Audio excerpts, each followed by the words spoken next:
Assalamualaikum warahmatullahi wabarakatuh. Bertemu lagi dengan saya Rian Sastra Indonesia. Pada kesempatan kali ini saya akan melanjutkan pembahasan yang sebelumnya ataupun yang kemarin ya. Yang kalau misalkan kalian itu menonton video saya yang kemarin itu yaitu mengenai ciri-ciri surat dinasnya seperti itu. Oke ya untuk pembahasan. Jadi yang kemarin itu mengenai ciri-ciri surat dinas seperti itu. Oke ya untuk pembahasannya sekarang itu mengenai struktur dari surat dinas ataupun struktur surat dinas ya, itu sama saja. Nah untuk membahas, jadi untuk struktur yang pertama yaitu merupakan kop surat ya, kop surat. Nah pada kop surat di sini kan biasanya itu ada logo dari sebuah instansi ataupun lembaga ataupun organisasi nah, seperti itu. Nah untuk di sampingnya kan biasanya itu samping itu ada penulisan ya, penulisan sebuah instansi ataupun lembaga ataupun organisasi kan biasanya seperti itu. Nah untuk struktur yang seterusnya yaitu adalah nama kota ya, nama kota ataupun tempat, terus tanggal, terus bulan, terus tahun pembuatan surat. Nah seperti itu. Nah misalkan contohnya itu Jakarta ya, 13 Mei 2020. Nah seperti itu. Nah untuk yang seterusnya yaitu nomor surat ya, nomor surat.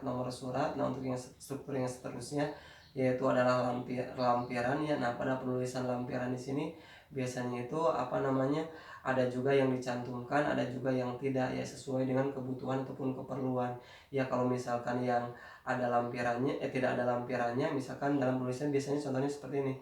Biasanya seperti ini ya, lampiran titik dua ya, kalau tidak ada lampirannya strip, biasanya itu seperti itu.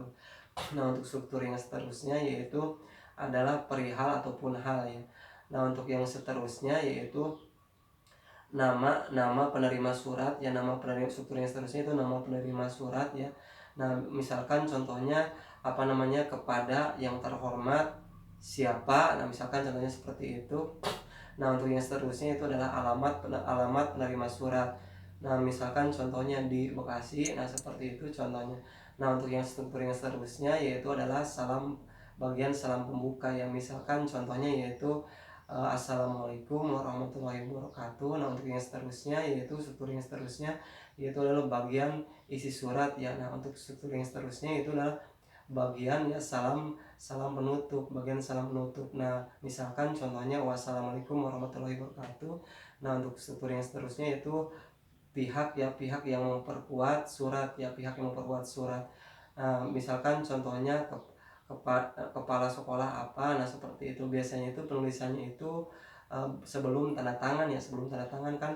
Misalkan contohnya itu kepala sekolah, pihak yang memperkuat suratnya kepala sekolah, terus di bawahnya itu kan tanda tangan, biasanya seperti itu. Nah untuk struktur yang seterusnya yaitu adalah tanda tangan ya.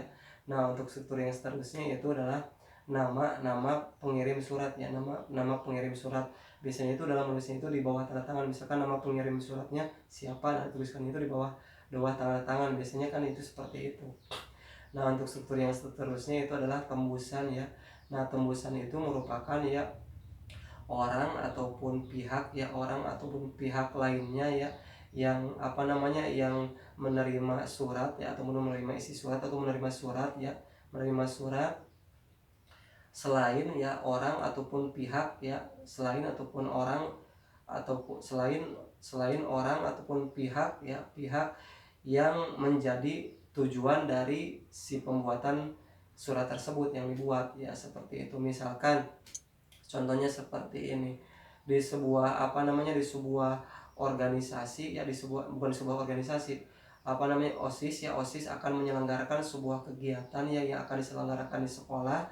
Dan dan tujuan dari pembuatan surat tersebut itu tujuan dari pembuatan surat tersebut itu ditujukan untuk siswa-siswi yang ada di sekolah tersebut. Nah namun udah mendapatkan izin dari pihak kepala sekolah, yang udah mendapatkan tembusan ke kepala sekolah dan udah mendapatkan izin lah, seperti itu. Jadi maksud dari tembusan itu adalah seperti itu.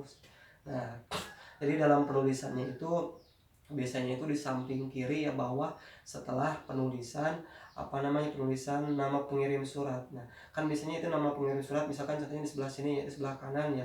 Nah jadi kalau tembusan itu biasanya itu di bawahnya, sebelah kiri pojok kiri bawah ya, di sebelah sini. Nah kalau posisi saya kan di sebelah sini kan kiri. Nah seperti itu. Nah untuk jadi tembusan, jadi tembusannya kepala sekolah apa misalkan seperti itu. Nah, untuk struktur yang seterusnya itu adalah inisial ya. Inisial merupakan tanda pengenal yang merupakan tanda pengenal. Inisial itu merupakan tanda pengenal ya, yang merupakan singkatan dari si pembuat surat ataupun singkatan dari si pembuat surat, orang yang membuat surat ya, ataupun uh, orang yang sebagai pemikir mengenai isi surat tersebut yang dibuat. Nah, seperti itu. Nah, biasanya itu dalam contohnya misalkan contohnya dalam inisial itu misalkan yang membuat suratnya si Ilham tuh, terus yang sebagai pemikir mengenai isi suratnya itu si Dodi. Nah, inisialnya itu misalkan contohnya ide. Nah, jadi biasanya itu dalam penulisan inisial itu hanya dimengerti saja oleh si pembuat surat seperti itu. Kan saya juga misalkan contohnya saya sebagai penerima surat, kan saya tidak tahu itu inisial ide itu apa, hanya si pembuat suratnya saja yang tahu ide itu kan Ilham Dodi ya, seperti itu contohnya.